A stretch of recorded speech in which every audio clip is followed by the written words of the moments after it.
Hello students, welcome to Vyas Education Kota. In this session of NCERT series, we'll be talking about NCERT class 11th mathematics, and today we'll be talking about complex numbers and quadratic equations exercise 5.3 as you can observe over here. And without wasting any further time, let us begin with the first question as you can see over here. Let's talk about this question. Solve each of the following equations. We are supposed to solve this equation. This is a quadratic equation as you can note over here, and solving quadratic equations is not very difficult. It is very easy to solve quadratic equations for us. How do we go about solving quadratic equations? Let's take a look at the method first. So for any quadratic equation, ax square plus bx plus c equals 0. We have a very standard approach. We have the Sridharacharya formula and we can use that, right? Some people also call it the quadratic formula, and the value of x, that is solving means finding the value of x. X would be equal to minus b plus minus under root of b square minus 4ac over 2a. This is what we have, right? This is the formula that we use to solve this quadratic equation. That's all, yes. Now, depending upon the values of b square minus 4ac, b square minus 4ac can be greater than 0, can be equal to 0, or can be less than 0. Those are the different cases, right? In this case, what you get is two real and distinct roots. Now, this is the condition when. There's one important thing which you need to note.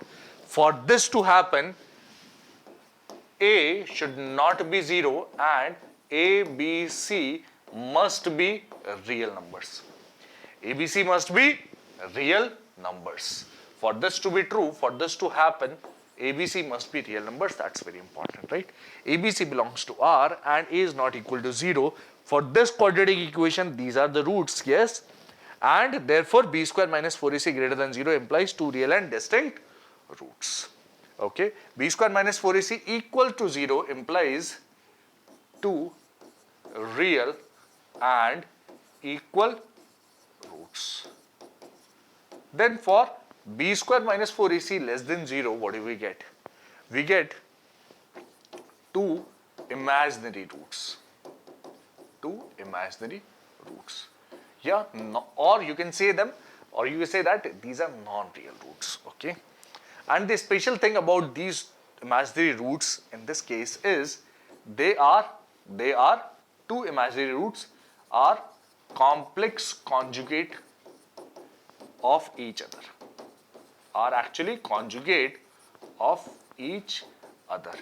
What do you mean by conjugate? If you may recall, conjugate, complex conjugate of x plus iy, complex number z, x plus iy, the complex conjugate is denoted by z bar. For z equals x plus iy, the complex conjugate is denoted by z bar, which is equal to x minus iy.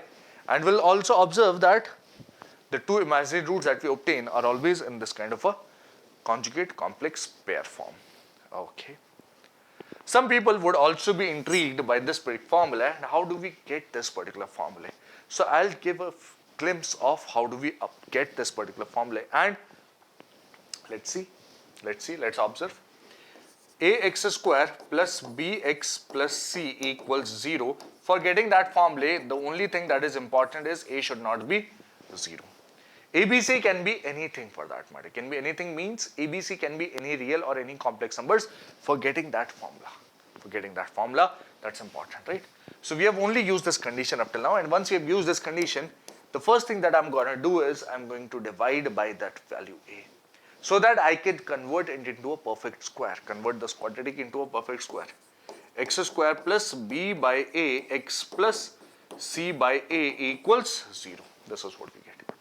And many people find it difficult to get that formula, but then you will not find difficulty in that. Let's observe. I'll try to convert it into a perfect square. What I'll do is, this is a square plus 2 times x times, this becomes b by 2a, right?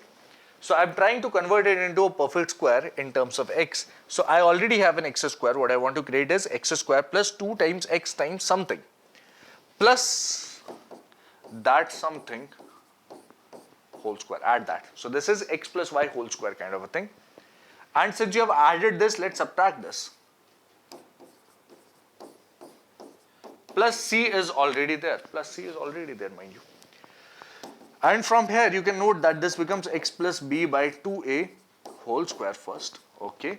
And on the right hand side you get b square upon 4a square. This minus terms goes over there and that becomes plus, and plus c goes over there and becomes minus. This will simplify to b square minus 4ac upon 4a square. This square equals this. Let's take under root on both sides. Let's take under root on both sides. Let me get rid of this whole story. And once I get rid of this, therefore x plus b over 2a. This is equal to what? This is equal to plus or minus under root of b square minus 4ac whole divided by 4a square under root would be actually equal to 2a. Let's bring that b by 2a on the LHS minus b by 2a plus or minus under root of b square minus 4ac over 2a. And yes, that gives me the final formula. That is what we have obtained over there, right? Is that okay? Yes, that is okay. And on the basis of this formula, I will be solving this question next. X square plus 3 equals 0. Let's try to solve this quadratic equation over here. This is x square plus 3 equal to 0. Now, in this particular quadratic equation, as you can observe, x square plus 3 is very easy to solve. What you will be simply doing is x square equals minus 3. That's very easy to solve, yes. And which gives me x equals plus minus square root of minus 3. Now, square root of minus 3 is something that we are now aware of. I can write it as square root of 3 times square root of minus 1, which is I. And yes, therefore x equals plus minus square root of 3 I is what I get in this question. So that is all in this question? Yes, that is all in this question. What about that big formula, that Sridharacharya formula? We'll be using that formula. We have to solve plenty of quadratic equations over here, and yes, we'll be using that formula also in some of the questions next. Okay? Yes.